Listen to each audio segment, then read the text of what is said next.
Assalamualaikum warahmatullahi wabarakatuh. Apa kabar sahabat syuting beneran? Oke, luar Syuting beneran.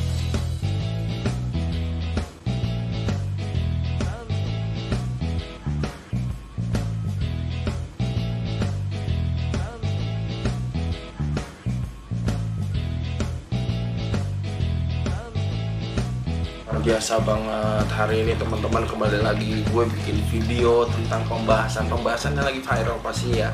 Kita akan coba mengulik dari sudut pandang gue. Oke, jadi Bang, kenapa sih Bang lagi jarang-jarang bikin konten? Iya, emang lagi jarang-jarang, tapi tenang aja. Tidak akan terlupakan lah channel ini. Pasti akan selalu bikin terus gitu loh guys ya. Dan hari ini gue akan membahas tentang hal yang menurut gue keren banget ya. Keren banget sih ini kalau emang sampai kejadian. Yaitu apa? Pasti kita tahu boxing ini lagi up nih sekarang, beritanya lagi rame gitu kan. Dan sekarang gue akan ngebahas tentang bagaimana seandainya kalau memang pertarungan ini terjadi antara siapa? Antara El Rumi dengan Aska Kobusher. Wih, ya kan. Nah teman-teman, pastinya juga gue akan ngebahas tentang kelebihan dari setiap petarung nih, ya kan. Ya gue dari sudut pandang penonton aja nih, gue akan ngebahas gitu kan, gimana tentang El Ruminya gitu, atau tentang Askanya dari sudut pandang gue pribadi sebagai penikmat atau penonton ya. Nah jadi gini guys, pertama gue akan ngebedah dari sudut pandang El Rumi dulu ya. Kalau emang ini sampai kejadian sama pertandingan ini berlangsung ya, ini pastinya akan menjadi pertandingan yang berat banget buat si El ini sendiri. Kenapa guys? Karena kemarin pas dia lawan Winston ya, kalau nggak salah Winston Renaldi itu ya, pertandingan awal memang tipikalnya El Rumi ini agak santai, slow, lebih membaca situasi dulu kalau gue lihat ya. Dan juga kelihatan kemarin musuhnya tuh lebih menguasai pertandingan, dalam artian tuh kayak nyerangnya tuh lebih dominan gitu di awal-awal ya. Kayak dia punya strike jabnya itu lebih masuk gitu di awal, dan lebih apa ya, lebih konstan lah, lebih rapi gitu, lebih rata nyerangnya gitu kan. Cuman memang El Rumi ini, si El ini lebih sabar dalam mengelola serangannya, jadi nggak buru-buru guys. Jadi nggak buru nyerang.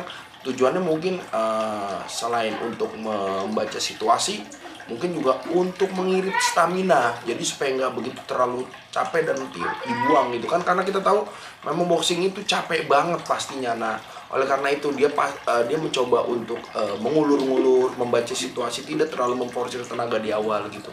Dan yang pastinya di sisi lainnya adalah selain santainya dia, namun pukulan tuh kalau bisa dibilang lumayan padat gitu dan akurat gitu. Karena terlihat kemarin tidak begitu banyak menyerang ya, dalam artian tuh lebih tertekan di awal-awal, namun pada akhirnya dia mampu membalikan keadaan karena kesabarannya gitu, dan juga pasti keakuratan strike-nya dia, sehingga bisa buat Winston tuh jatuh gitu ya. Nah yang gue suka lagi adalah jangkauannya panjang karena dia tinggi kan.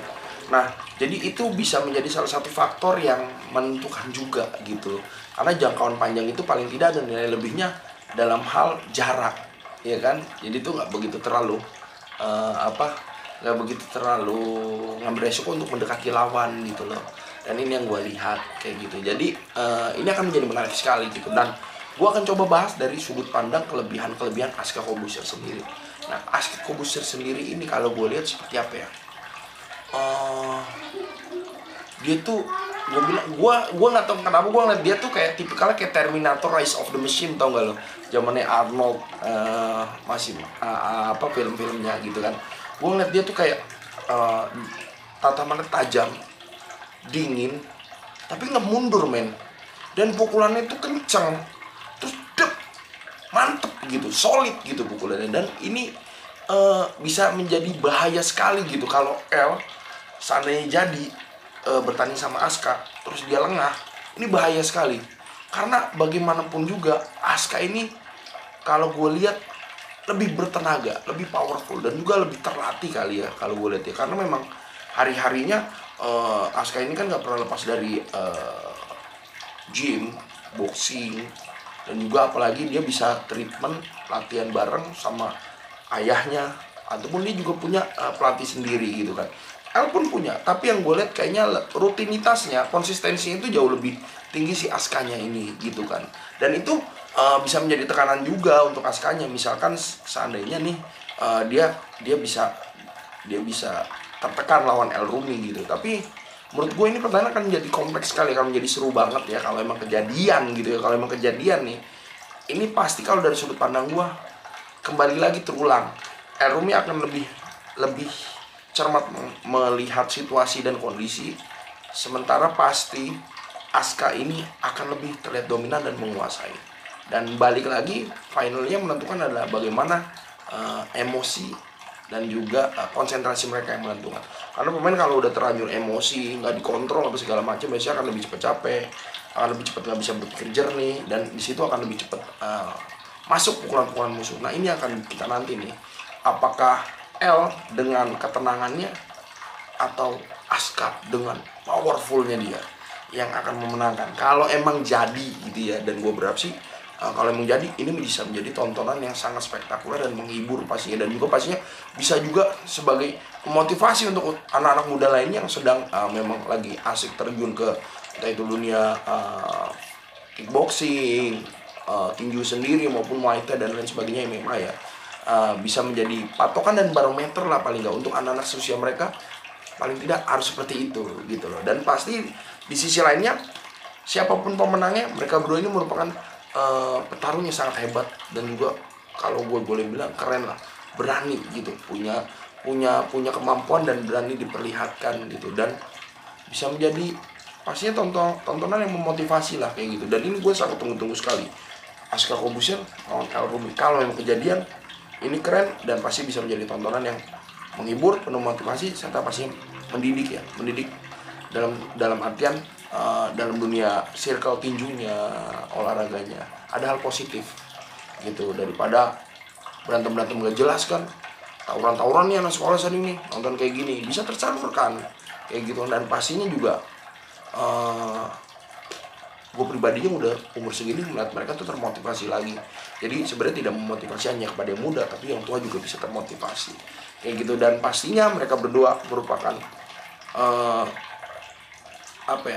pribadi yang sangat tangguh kalau boleh dari apa yang telah mereka kerjakan selama ini ya kan.